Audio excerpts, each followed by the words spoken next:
আসসালামু আলাইকুম। সোহেল আইটি সাপোর্টে সবাইকে স্বাগতম। আজকে আমরা কম্পিউটার বেসিকের 8 নম্বর ক্লাসটা করব।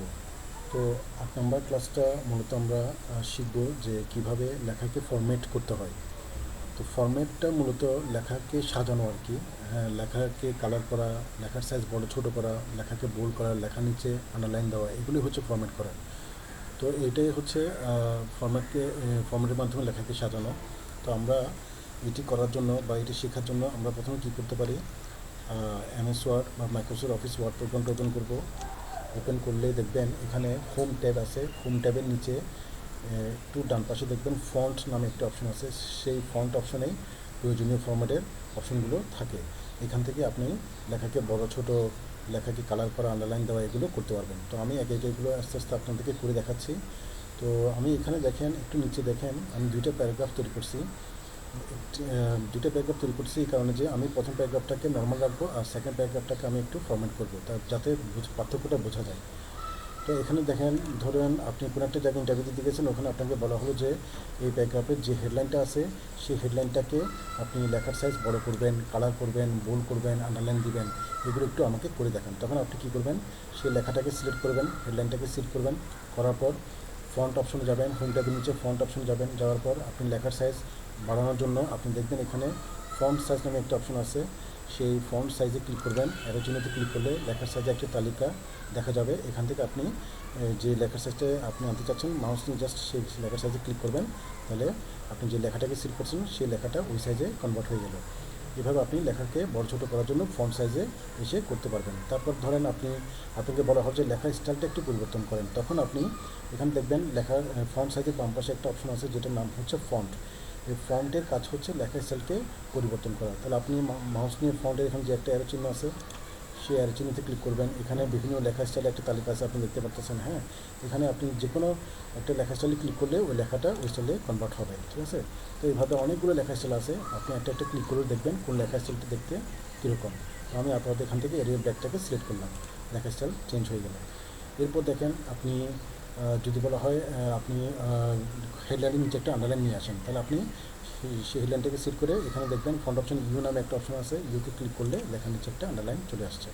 এইভাবে আপনি কোনো লেখার নিচে আন্ডারলাইন আনতে পারবেন। তারপর বোল্ড করতে চাইলে বি আছে অপশন, বিতে ক্লিক করবেন, লেখা বোল্ড হলো। তারপর আপনি লেখাকে কালার করতে চাইলে আপনি এখানে দেখেন একটা ফন্ট কালার অপশন আছে। ফন্ট কালারের কাজ হচ্ছে লেখাকে কালার করা। তো ফন্ট কালারে মাউস নিয়ে আসবেন, আসার পর এখানে একটা অ্যারো চিহ্ন আছে। সেই অ্যারো চিহ্নতে ক্লিক করলে আপনি দেখবেন এখানে লেখা কালারের একটা তালিকা, অনেকগুলো কালার তালিকা আছে। এখান থেকে আপনি আপনার মতো করে একটা কালারে ক্লিক করলে সেই লেখাটা ওই কালারে কনভার্ট হয়ে গেল। এভাবে আপনি লেখাকে কালার করতে পারবেন। তারপর আপনি এখানে দেখেন আরও অনেকগুলো অপশন আছে। যেমন ধরেন এখানে দেখেন আমি যে হেডলাইনটাকে ফরম্যাট করলাম সেই হেডলাইনের লেখাগুলো একটু দেখেন, সবগুলো ছোটো হাতের। এখন আপনাকে যদি বলে যে হেডলাইনের প্রতিটা ওয়ার্ডে প্রথম অক্ষরটা বড় হাতে হবে, তাহলে এটা করার জন্য আপনি কী করবেন, হেডলাইনটাকে সিলেক্ট করবেন। সিলেক্ট করার পর ফন্ট অপশনে দেখবেন একটা অপশন আছে যেটার নাম হচ্ছে চেঞ্জ কেস। চেঞ্জ কেসের কাজ হচ্ছে লেখাকে ছোটো হাতেরকে বড় হাতের করা, বড় হাতেরকে ছোটো হাতের করা, অথবা পুরো সব লেখাকে আপনি প্রথম অক্ষরটা বড় হাতের, ফুল স্টপ পর্যন্ত সবগুলো ছোটো হাতের করতে চাইলে সেটি করতে পারবেন। যেমন ধরুন আমি চেঞ্জ কেসে আসলাম, আসার পরে এখানে দেখেন কয়েকটা চেঞ্জ কেসের নাম দেখা যাচ্ছে। প্রথমে দেখেন সেন্টেন্স কেস। সেন্টেন্স কেসে দেখেন এখানে লেখা দিয়ে বোঝাই দিচ্ছে যে এটার কেসটা কীরকম, অর্থাৎ প্রথম অক্ষরটা বড় হাতের, আরগুলো সব ছোটো হাতের ফুল স্টপ পর্যন্ত। তাহলে পরবর্তী ফুল স্টপ থেকে আবার প্রথম অক্ষরটা বড় হাতের হবে, তারপর ফুল স্টপ পর্যন্ত আবার সব ছোটো হাতের হবে। এটাই হচ্ছে সেন্টেন্স কেসের কাজ। লোয়ার কেস দেখেন লেখা দিয়ে বোঝা দিচ্ছে যে সবগুলো ছোটো হাতের হবে। আপার কেস লেখা দিয়ে বোঝা দিচ্ছে সবগুলো বড় হাতের হবে। ক্যাপিটালাইজ ইচ ওয়ার্ড, এটাও লেখা দিয়ে বোঝা দিচ্ছে যে প্রতিটা ওয়ার্ডের প্রথম অক্ষরটা বড় হাতের। তাহলে আমি চাচ্ছি প্রতিটা ওয়ার্ডে প্রথম অক্ষরটা বড় হাতের হবে, তাহলে আমাকে এখান থেকে ক্যাপিটালাইজ ইচ ওয়ার্ডে ক্লিক করতে হবে। দেখছেন আমার হেডলাইনের প্রতিটা দুটো ওয়ার্ড আছে, দুটো ওয়ার্ডের প্রথম অক্ষরটা বড় হাতের আছে। এরপর দেখেন আমি আবার চেঞ্জ কেসটা আবার একটু করি। নিচের যে প্যারাগ্রাফের লেখাগুলো আছে আমি মনে করলাম বা আমাকে বলা হলো যে প্রত্যেকটা প্যারাগ্রাফের প্রথম অক্ষরটা বড় হাতের হবে, ফুল স্টপ পর্যন্ত আরগুলো সব ছোটো হাতের হবে। এটা এই অবস্থায় নিয়ে আসেন। তখন আপনি কী করবেন, ওই প্যারাগ্রাফের লেখাগুলো সিলেক্ট করে চেঞ্জ কেসে আসবেন, এখান থেকে সেন্টেন্স কেসে ক্লিক করবেন। কেমন, তাহলে দেখছেন প্যারাগ্রাফের প্রথম অক্ষরটা বড় হাতের, ফুল স্টপ পর্যন্ত সব ছোটো হাতের, আবার প্রথম অক্ষরটা বড় হাতের, পরবর্তী ফুল স্টপ পর্যন্ত আবার সবগুলো ছোটো হাতের। এভাবে সেন্টেন্স কেস করতে পারবেন। দেখেন আবার স্যান্ডউইচ কেস থেকে আপনার যদি বলা হয় বড় হাতের সবগুলো আপার কেসে নিয়ে আসেন, তাহলে আপনি আবার চেঞ্জ কেসে এসে আপার কেসে দেখছেন, আপার কেসে ক্লিক করলে সবগুলো আপার কেসে কনভার্ট হয়ে গেল। এইভাবে আপনি চেঞ্জ কেস করতে পারবেন। সুতরাং আপনি শুরুতে সব ছোটো হাতে লিখে ফেলছেন, আবার যদি বলে যে না সবগুলো ছোটো হাতে লিখছেন কেন, এখানে সবগুলো বড় হাতে লিখতে বলছেন আমি আপনাকে, তখন আপনি এটা অর্থ না যে সবগুলো মুছে দিয়ে আবার বড় হাতে লিখবেন এমন না, ছোটো হাতেরকে সবগুলো বড় হাতে করতে পারবেন বাই ইউজিং চেঞ্জ কেস। ঠিক আছে, এটা খেয়াল রাখবেন।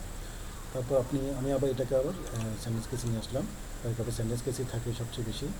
তো এইভাবে আপনি ইয়ে করতে, এরপর দেখেন এখানে এগুলো মূলত ফন্ট অপশন, এগুলোই ইম্পর্টেন্ট অপশনগুলো আমি যেগুলি দেখালাম এতক্ষণ, এগুলো ইম্পর্টেন্ট। তারপরে আপনি দেখেন একটা হতে পারে যেটা হচ্ছে কি প্যারাগ্রাফে কিছু লেখাকে হয়তো হাইলাইট করা দরকার হতে পারে। যেমন ধরুন আপনাকে বলা হলো যে এই প্যারাগ্রাফের এই অংশটুকু একটু হাইলাইট হবে, তখন আপনি যে অংশটুকু হাইলাইট করতে বলছে সেই লেখাগুলোকে সিলেক্ট করবেন, সেই অংশটুকু সিলেক্ট করে এখান থেকে ফন্ট অপশনে হাইলাইট নামে একটা অপশন আছে দেখছেন, হাইলাইট ক্লিক করবেন, এখানে ইয়েলো কালারে ক্লিক করবেন, তাহলে আপনার সেই অংশটুকু হাইলাইট হলো। এভাবে আপনি লেখাকে ফরম্যাট করতে পারবেন বা সাজাতে পারবেন। ঠিক আছে, এরকম করে আপনি ফরম্যাটের প্রয়োজনীয় কাজগুলো এখান থেকে করতে পারবেন। এরপর দেখেন এখানে আরেকটা অপশন আছে সুপারস্ক্রিপ্ট সাবস্ক্রিপ্ট।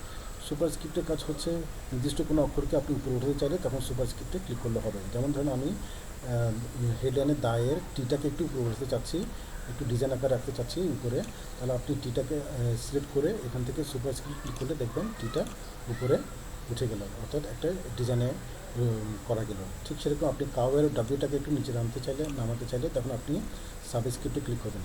সাবস্ক্রিপ্টের কাজ হচ্ছে কোনো অক্ষরকে নিচে নামানো, আর সুপারস্ক্রিপ্টের কাজ হচ্ছে কোনো অক্ষরকে উপরে উঠাতে চাইলে উপরে উঠাতে পারবেন সুপারস্ক্রিপ্টে ক্লিক করলে।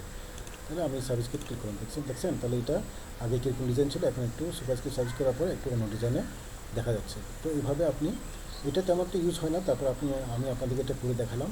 এগুলো আপনি এখান থেকে মেনলি হচ্ছে বোল্ড, ইটালিক, এগুলো হচ্ছে মেন। তো এগুলো একটু ভেরি ভেরি ইম্পর্টেন্ট অপশন, এগুলো খেয়াল রাখবেন, এগুলো প্র্যাকটিস করবেন। ঠিক আছে, তারপর এখানে আরেকটা জিনিস দেখেন, আমি এটা দেখিয়ে আমি ফন্ট অপশনটাকে শেষ করব। সেটি হচ্ছে লাস্ট অপশন, এটা হচ্ছে আপনার ক্লিয়ার ফরম্যাটিং। ক্লিয়ার ফরম্যাটিং হচ্ছে আপনি কোনো লেখাকে যদি কোনো ফরম্যাট করে থাকেন এবং ফরম্যাট করার পরে যদি আপনি চান যে সেই লেখাটাকে প্রথমে যে নর্মাল স্টাইলে ছিল সেই স্টাইলে আনতে চাচ্ছেন, তখন ওই ক্লিয়ার ফরম্যাটিংটা কাজ করবে। যেমন ধরেন আমি দাকাও লেখাটাকে সিলেক্ট করলাম, এটাকে দেখছেন দাকাও লেখাটাকে হেডলাইনটাকে আমি অনেকগুলো ফরম্যাট করছি, কালার করছি, আন্ডারলাইন করছি, হ্যাঁ সুপারস্ক্রিপ্ট সার্ভিস সব কিছু করছি। এখন আমি চাচ্ছি এগুলো সবগুলো উঠে ফেলবো, নর্মাল স্টাইল নিয়ে আসবো, তখন আমি লেখাটা সিলেক্ট করে এখানে একটা অপশন আছে ক্লিয়ার ফরম্যাটিং, দেখছেন এটা নর্মাল স্টাইলে চলে আসছে। সো ক্লিয়ার ফরম্যাটিং যদি খুব কম হয় তারপরেও নর্মাল আগের অবস্থায় আনার জন্য ফরম্যাটিং সব উঠে দেওয়ার জন্য ক্লিয়ার ফরম্যাটিংটাকে ব্যবহার করবেন। ঠিক আছে, সো এইভাবে আপনারা ফরম্যাটিং অপশনটা, ফন্ট অপশনটা ব্যবহার করে লেখাকে সাজাবেন, লেখাকে এইভাবে প্রয়োজনীয় কাজগুলো করে ফেলবেন, তাহলে আপনার কোনো সমস্যা হবে না। ঠিক আছে, তাহলে এখন আমি এটা আপনাদেরকে যেটা দেখালাম সেটা হচ্ছে সবগুলো ফরম্যাটিং কাজগুলো আপনাদেরকে আমি মাউস দিয়ে দেখাইছি। হ্যাঁ, তো আমি পরবর্তী ক্লাসে কিছু ফরম্যাটের কাজ আপনি কিবোর্ডের মাধ্যমে কীভাবে করতে পারবেন এটা আমি দেখাবো। তাহলে আমি আজকে এদের পর্যন্ত এটা রাখি। পরবর্তী ক্লাসে আমি সেম ফরম্যাট নিয়ে আবার বাই ইউজিং কিবোর্ড কীভাবে ফরম্যাট করবেন এটা আমি আপনাদেরকে আরেকটা ক্লাস করাবো, আবার ভিডিও করবো, তখন এটা আপনারা দেখতে পাবেন। তাহলে আজকে এদের পর্যন্ত, সবাই ভালো থাকবেন, খুদা হাফেজ।